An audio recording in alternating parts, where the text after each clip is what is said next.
in this specific video, what I want to focus on is what you can do to make sure that the story you're telling actually maps to the role that you're trying to get. Welcome back to Interview Out, where we teach you how to use the Amazon leadership principles to land your dream job. And it doesn't matter what the role, what the company, what the industry.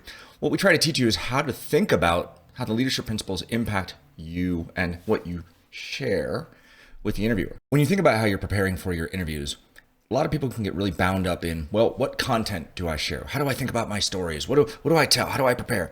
And there's a lot of different things that I cover on this channel. But listen, the leadership principles are a great way for you to do this, because most people, when they're preparing their stories that they're going to kind of talk about or that they're readying to talk about in an interview, is they're going to start with their resume or their LinkedIn profile. And that makes a ton of sense. It's where you have the most recent and really the most accurate information about kind of what you've done. It's what you've chosen to put down on paper and share with others. Now, if you're pulling your story from your resumes and you have a set of stories, let's say you have 10, why don't you play a guessing game, right? The leadership principles, I use them because it's a great sorting mechanism for how to give feedback, as well as to think about what it says about you when you're sharing your story. It's the Amazon leadership principles. It's $1 trillion company. I don't have to prove to you that they work. It's how they deliver feedback inside the company. It's how they do their hiring. It just works. If I came up with, Brandon's awesome leadership principles, all of you would just be like, well, who are you and why do I care? Right? I don't need to sell you on the leadership principles and the values. They work. They work. Play a guessing game. Take your stories and map them to leadership principles. Right? You don't have to be 100% correct. Just get very close as you can. And every story can map to one or more than one leadership principle. What is it saying about you? Once you've done that, you should have a list of leadership principles with little tick marks next to them.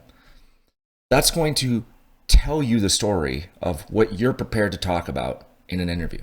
And it's also going to reflect on what kind of a person you're presenting.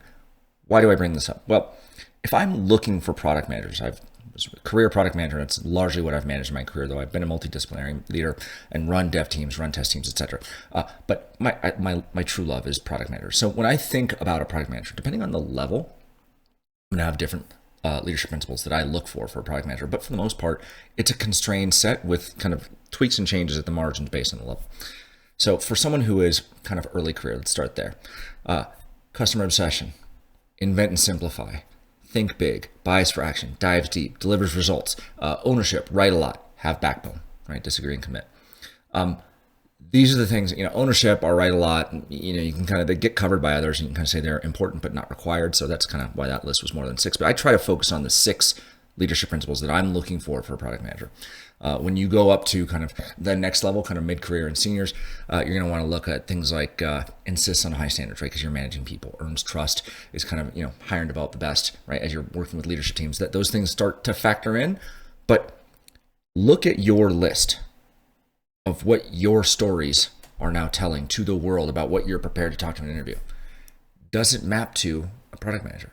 Does it map to an engineering leader, a software development manager, a software development engineer, a program manager, a business operations manager, a sales leader, right? Take a second and think about whether or not you are portraying the key leadership principle attributes that matter the most for that role. That's really what you should be thinking about. Am I painting myself in the best possible light? Is the person who's on the other side of I guess now we're doing video interviews, but on the other side of the table who's talking to me and considering me for this role, are they going to walk away with a picture of me as like, wow, yeah, no, that maps to exactly my picture of a product manager? Or that's really weird. I asked a bunch of questions and it really seemed like they focused on, things that didn't really pertain to what I think about as a product manager, right? So, I don't expect, and this, I'm sure I'm going to catch heat from this in the comments if you just comment heat if you don't like this one, but if you're a salesperson, you probably don't care about think big. You probably don't care about or write a lot. Right? You just don't, right? You're going to care about delivers results for sure. You're going to care about earns trust, right? So if you're a salesperson interviewing other salespeople and the person's blathering on and on and on about how they think big and how they have a high bias for action and the ability to write a lot, invent and simplify, like these are the stories that they're choosing to share in the interview when you're asking questions that I guess could loosely be tagged with those leadership principles, but for the most part, those are the stories that I, as the interview candidate, elected to share with you, the person who's making a hiring decision.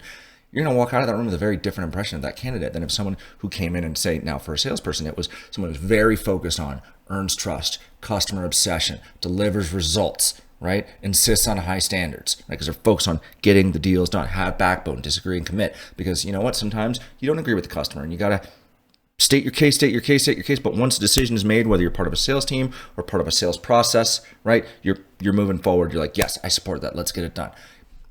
That's how you can shape the picture that you're presenting in an interview to someone on the other side of the screen, someone on the other side of the table, whether they are part of the hiring loop or the hiring manager.